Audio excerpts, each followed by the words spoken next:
Welcome dear student. सो इसके पहले हमने converse of angle bisector theorem ये पढ़ लिया था और मैंने कहा था कि इसके बाद हम टाइम शेड्यूल लेंगे।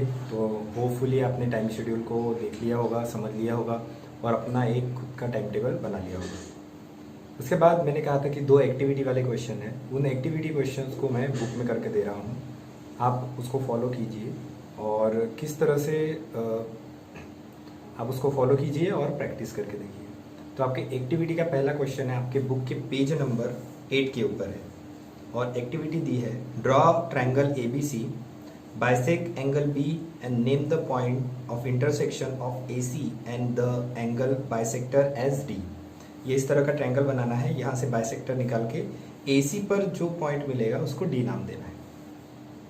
मेजरमेंट के लिए AB, BC, AD और DC, यहाँ पर AB, AC, AD and DC इनका मेजरमेंट लेना है और फिर इन रेशो में रख कर देखना है क्या वो रेशो सेम है।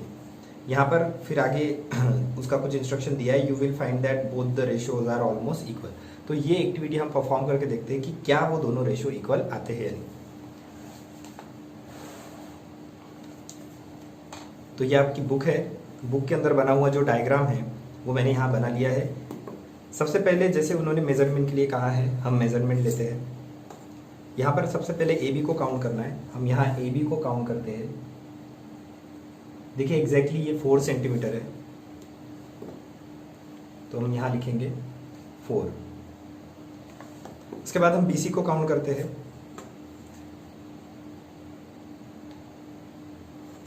BC भी जो है हमारा 4 सेंटीमीटर है। अब ये डायग्राम जब बनाओगे तब आपको बुक का जो मेजरमेंट है वो कम ज़्यादा है, लेकिन आप अगर कोई भी मेजरमेंट का ट्रायंगल बनाते हो तो उसमें एंगल बाइसेक्टर निकालते समय आप सावधानी बरतिए, क्योंकि अगर आपने एंगल बाइसेक्टर बराबर नहीं निकाला तो आपका आंसर जो है वो रॉन्ग आ सकता है। सो यहाँ पर ये डमी ट्रायंगल है, उसके अंदर एक ऑलरेडी जैसे बुक में निकला हुआ है वैसे मैंने बाइसेक्टर निकाल के दिया। मैं जैसे आप यहाँ देख रहे होंगे कि जिस तरह से ये बाइसेक्टर निकला हुआ है वैसे मैं यहाँ अभी और 2 बाइसेक्टर निकाल के दिखाऊंगा और आपको उसका क्लियर आइडिया हो जाएगा कि किस तरह से रेशो आपको निकालनी है। फिलहाल अभी अगला जो हमारा सेगमेंट है AD और DC। तो यहाँ ये AD इस साइड में है, हम उसको काउंट करते हैं। ये देखिए ये 2 सेंटीमीटर है।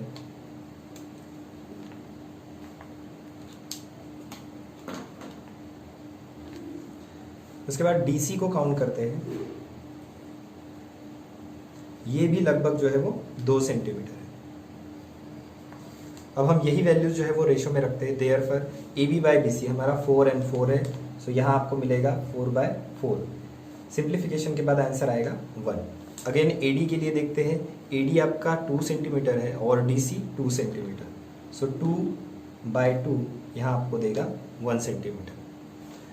इन दोनों इक्वेशन को हम नाम दे देते हैं, ये है पहला एंड ये जो है ये सेकंड इक्वेशन।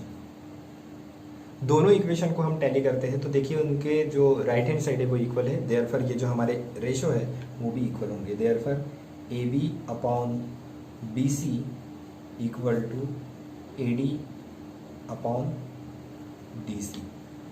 सो आपका कंक्लूजन ये निकलता है कि कोई भी अगर एंगल बाइसेक्टर है सो वो साइड्स के रेशो को इक्वली डिवाइड करता है। सो यहाँ पर हमने एक एंगल बाइसेक्टर देखा एंगल B का, अब हम दूसरे एंगल का यानी एंगल A का बाइसेक्टर यहाँ पर ड्रॉ करेंगे।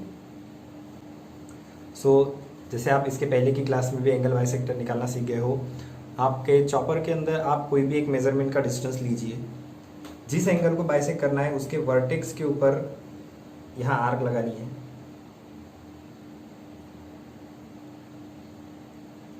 ध्यान रहे आप पेंसिल वाले हिस्से को कभी भी टच ना करें, इससे रीज़न ये होता है कि ये अगर डिस्टेंस आगे पीछे हो गया तो इस डिस्टेंस का मेजरमेंट चेंज हो जाएगा और आपका जो ग्राफ है वो या आपका जो डायग्राम है वो रॉन्ग आ सकता है।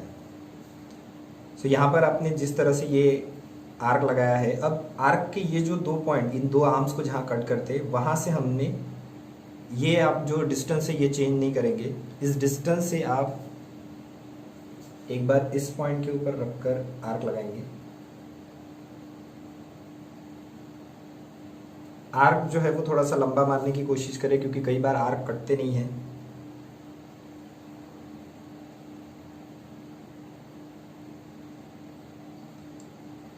ये देखिए यहाँ एकदम छोटा सा पॉइंट एक मिला हुआ है, मैं इसको दूसरे पेन से ड्रॉ कर रहा हूँ ताकि आपको क्लियर समझ में आए।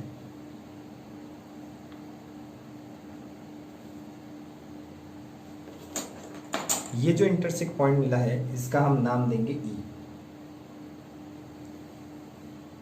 सो आपके पास एंगल ए का बाइसेक्टर है जिसका नाम है ई। अब हम इस नए बाइसेक्टर के लिए, ये पुराना वाला जो है इसको आप भूल जाइए डी वाले को, अभी हम ए के लिए इस फिगर की मेजरमेंट लेंगे।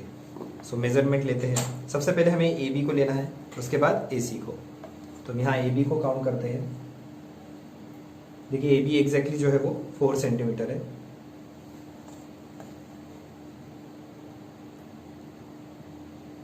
ए सी भी हमारा 4 है। बी को काउंट करते हैं तो बी ई हमारा 2 सेंटीमीटर है। और हमारा ई सी या सी ई भी जो है वो हमारा 2 सेंटीमीटर है। तो आपने जो एंगल बाइसेक्टर निकाला उसने आपको रेशोज दिए हैं। अब रेशोज से हम देखते हैं कि क्या वो इक्वल है या नहीं। ए बी बाय ए सी, तो ए बी 4 है, ए सी 4 है। 4/4 आंसर देगा आपको 1। ये होगी आपकी इक्वेशन 1। अगेन हम दूसरे इसके लिए देखते हैं बीई और सी, ये 2-2 सेंटीमीटर है। 2 2 सिंप्लीफाई करेंगे आंसर मिलेगा 1। इक्वेशन नंबर जो आई आपकी 2। From 1 and 2 right hand side equal है इसलिए लेफ्ट हैंड साइड भी इक्वल, दैट इज ये रेशो भी आपस में आ गए हैं equal. A B by B E equal to, sorry, A B by A C equal to B E by C E. तो ये प्रूव हो गया है। अब हम लास्ट बाइसेक्टर निकाल के देखते हैं क्या वो भी बराबर आता है। अब हमारे पास एंगल सी बचा हुआ है, हम एंगल सी के लिए निकालते हैं। अगेन वही, आप चॉपर के अंदर कोई भी मेजरमेंट का एक डिस्टेंस लीजिए। यहाँ पर थोड़ा सा बहुत ज़्यादा चॉप हो गया है, मैं थोड़ा सा मिटा देता हूँ इनको। अब हमारा क्लियर जो फिगर है उसके अंदर चॉपर लगाने के लिए, तो यहाँ पर सी के ऊपर हम रखते हैं और एक चॉप लगाते हैं।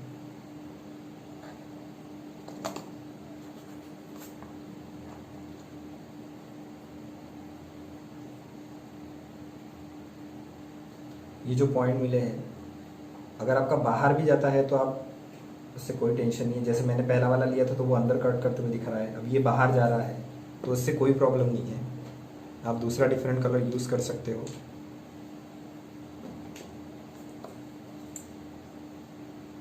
इस पॉइंट सी और यहाँ से होता हुआ एक बाइसेक्टर ड्रॉ करते हैं।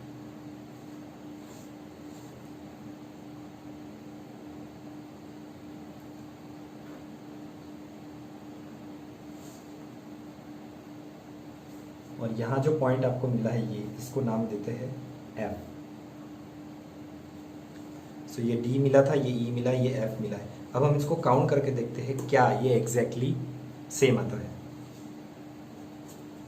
सो इस फिगर के लिए हमारे पास ए सी, बी सी, एफ ए और एफ बी के मेजरमेंट निकालना है। सबसे पहले हम ए सी का मेजरमेंट निकालते हैं।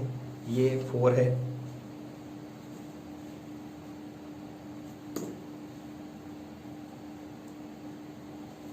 अगेन दूसरा जो ये नीचे वाला साइड है ये बी सी है, हम उसका मेजरमेंट निकालते हैं। ये भी 4 सेंटीमीटर है। जो बाइसेक्ट हुआ वाला सेगमेंट है हम उसको मेजरमेंट करते हैं। ये एग्जैक्टली 2 सेंटीमीटर है, तो एफ ए हमारा 2 सेंटीमीटर है। एफ बी भी हमारा लगभग 2 सेंटीमीटर है। ए सी अपॉन बी सी के अंदर हम इस रेशो के अंदर वैल्यू डालते हैं, तो ए सी हमारा है 4, बी सी भी हमारा है 4। फिर से आया इसका answer 1, equation number 1। Again F A और एफ बी है, तो यहाँ एफ ए और एफ बी के आप जिस तरह से मेजरमेंट देख रहे हो मेरे पीछे, 2 और 2 है, 2/2 हम रखेंगे 1। फ्रॉम इक्वेशन 1 एंड 2, तो अब जैसे कि आप देख रहे हो इक्वेशन 1 और 2 में जो है वो राइट हैंड साइड इक्वल आए हैं। तो फ्रॉम इक्वेशन 1 एंड 2 आपका segment A C upon B C is equal to answer आया आपका F A upon F B. So आपके बुक में जो एक्टिविटी दी गई थी उसमें कहा गया था कि bisect remaining angle of the triangle and find the ratios as above, you can verify that the ratios are equal. तो हम यहाँ वेरीफाई कर सकते हैं क्योंकि हमारी तीनों इक्वेशंस में या तीनों जब हमने निकाला, पहला वाला जो बाइसेक्टर बी डी के लिए निकाला उसका भी आंसर सेम आया है, फिर बाइसेक्टर सी ए ई के लिए हमने सॉल्व किया तब भी रेशो सेम आए, और फिर बाइसेक्टर सी एफ के लिए हमने सॉल्व किया तब भी ये आंसर सेम आया। तो इस तरह से हमने देखा कि जो एंगल बाइसेक्टर थ्योरम है वो यहाँ पर प्रूफ होता है, रेशियोज जो है वो साइड के इक्वल आते हैं।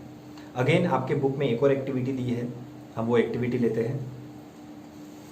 अगली एक्टिविटी जो दी गई है वो आपके पेज नंबर 10 के ऊपर दी गई है, properties of three parallel lines and their transversal के नाम से। तो यहाँ हम एक्टिविटी को देखते हैं। यहाँ पर एक डायग्राम निकला हुआ है, किसी भी मेजरमेंट के आपको T1 T2 transversal 3 line parallel L M N निकालनी है, उनके points A B C P Q R और ट्रांसवर्सल को T1 T2 नाम देना है। यहाँ ये फिगर छोटा है, मैंने थोड़ा सा अलग ड्रॉ किया है, हम सबसे पहले पढ़ लेते हैं। हमें 3 पैरेलल लाइन ड्रॉ करनी है, उनको लेवल देना है L M N। 2 transversal draw करने हैं जिनको नाम देना है T1 और T2। A B B C का इंटरसेप्ट जो है वो T1 के ऊपर वो काउंट करना है, पी क्यू और क्यू आर इनका इंटरसेप्ट जो है वो काउंट करना है। दोनों की रेशियोज की वैल्यू हम रखेंगे, उन रेशियोज में क्या वो इक्वल आते हैं ये देखना है। सो हमारी एक्टिविटी मैंने आपको पढ़ के बता दी है, अब हम एक्टिविटी का आंसर निकालते हैं। सो यहाँ देखिए ऑलरेडी मैंने लाइन L, M और N इनको ड्रॉ करके रखा हुआ है। T1 T2 दो ट्रांसवर्सल है और ये जो इंटरसेप्ट है जहाँ पॉइंट A B C और P Q R पर मिले हुए हैं, पहला जो है वो A B B C, यहाँ P Q और Q R है। तो हम इसको सॉल्व करते हैं, हम काउंट करते हैं इनको। सबसे पहले हियर यहाँ A B को हम काउंट करते हैं, इसका मेजर है एग्जैक्टली 2 सेंटीमीटर।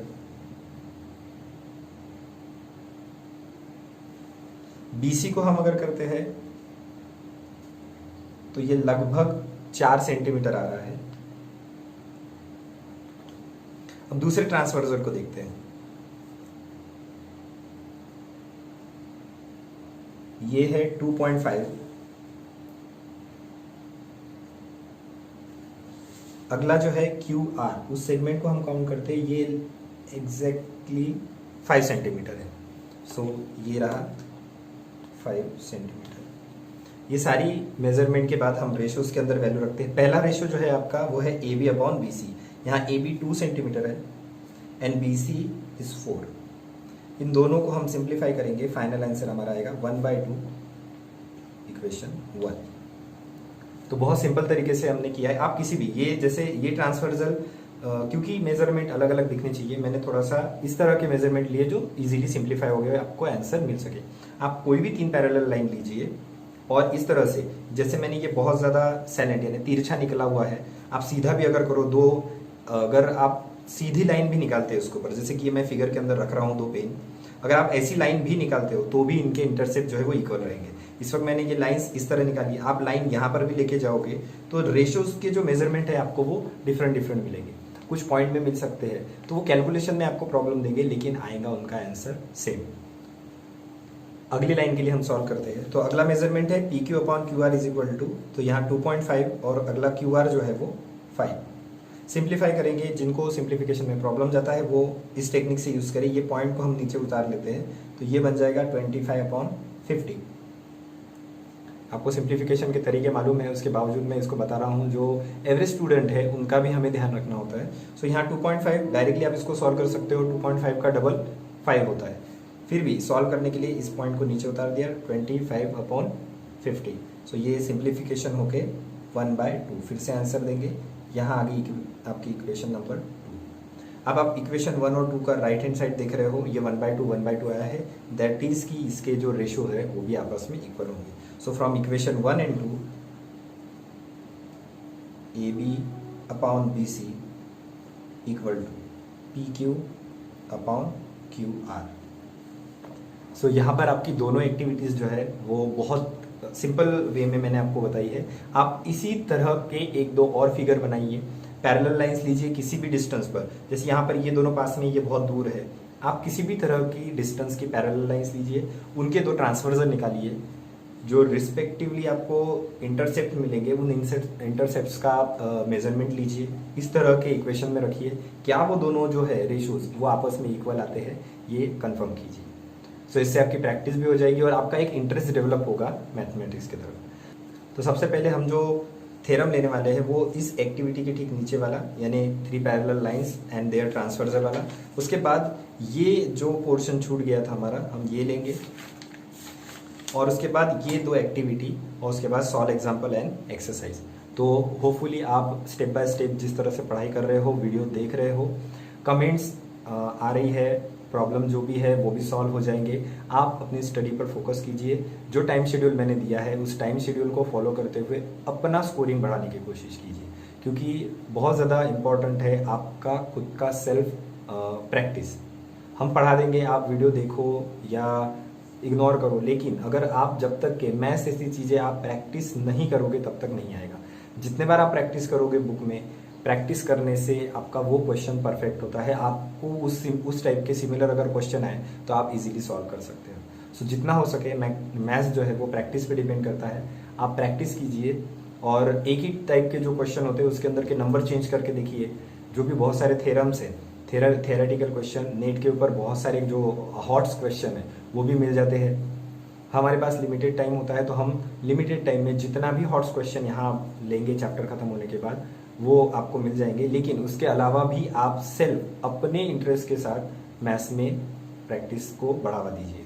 जितनी आप प्रैक्टिस करेंगे उतने ही ज़्यादा आप उसके अंदर प्रॉम्प्ट होते जाएंगे। सो इसी के साथ मुझे आशा है कि आप सारी बातों के ऊपर ध्यान दोगे और प्रैक्टिस के ऊपर ज़्यादा महत्व दोगे। साथ मिलते हैं अगले लेक्चर में। Good bye.